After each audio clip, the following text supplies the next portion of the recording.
When the Muslim world reacted in fury over the Danish cartoons of Mohammed, this was the face of moderation that European Muslim leaders wanted the world to see.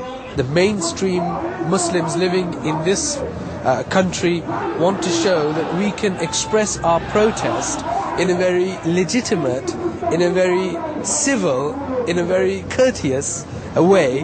But this is the other face of European Islam.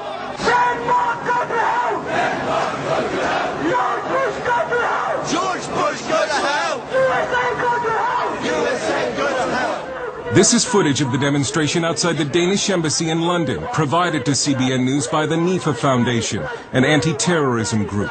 What you can't see in this video is that one of the demonstrators is dressed as a suicide bomber. Even moderate British Muslims were outraged that no one was arrested, even though British law forbids incitement to murder. But it follows a pattern of extraordinary and some would say dangerous tolerance of Muslim radicals.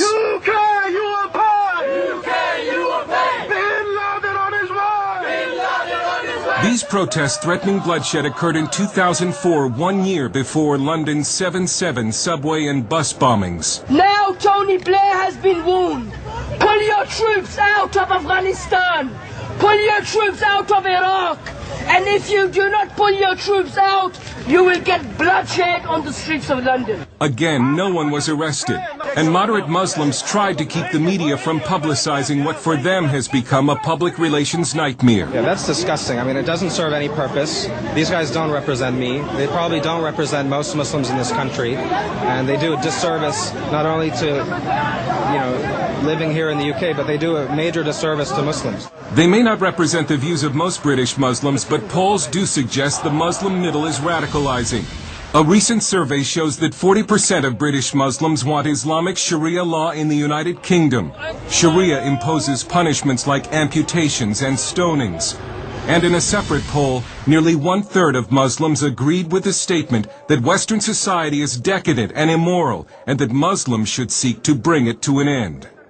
Critics say that European political correctness and multiculturalism, which were supposed to embrace Muslim radicals and somehow westernize them, have seriously backfired.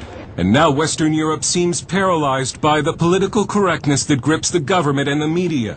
One of the biggest fears for a lot of commentators, whether they're terrorist commentators or commentators on the Middle East, is if they actually address this whole issue of Islam and start to question it, what they fear is being labelled as an Islamophobe. There is a real reluctance to offend the ethnic communities of any sort, let alone the Muslim community.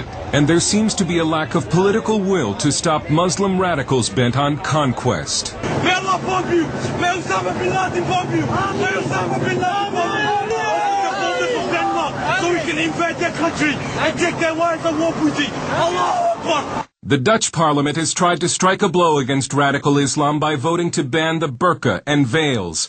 But that exposes unveiled women to being raped by Muslim men as punishment. There is reported to be a growing rape epidemic of unveiled women in Europe. In London, Shadow Homeland Security Director Patrick Mercer of the Conservative Party says Britain remains in denial and thinks it is protected by what he calls pointless legislation. But you have to ask yourself, what is a piece of paper going to do to an Islamist fundamentalist, or any other form of fundamentalist terrorist for that matter, and its suicide bombers? Are you going to be able to hold this up in front of them and say, don't blow yourselves up, otherwise we'll get really cross? In France, the government continues to pretend that Muslim anti-Semitic violence is not a problem, but it couldn't keep tens of thousands of Frenchmen from marching after the brutal murder of a young Jew named Ilan Halimi by French Muslims. Halimi was held for ransom and then tortured to death by Muslim immigrants who phoned his family and recited to them verses from the Quran as their son screamed in agony. French conservative political writer Guy Millier. A lot of Jews in Europe, and especially in France, are really scared about the future. I have many Jewish friends, and they say to me, we think we shall have to leave France to go to the United States, to Canada, to Israel, but France will not be our country anymore. It's a similar story all over Europe.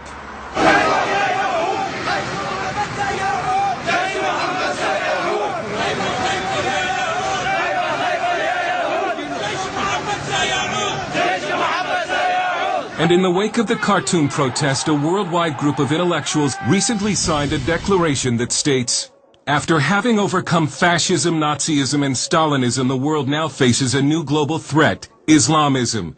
It is not a clash of civilizations nor an antagonism of West and East that we are witnessing, but a global struggle that confronts democrats and theocrats. And Europe's problem with radical Muslims is our problem too."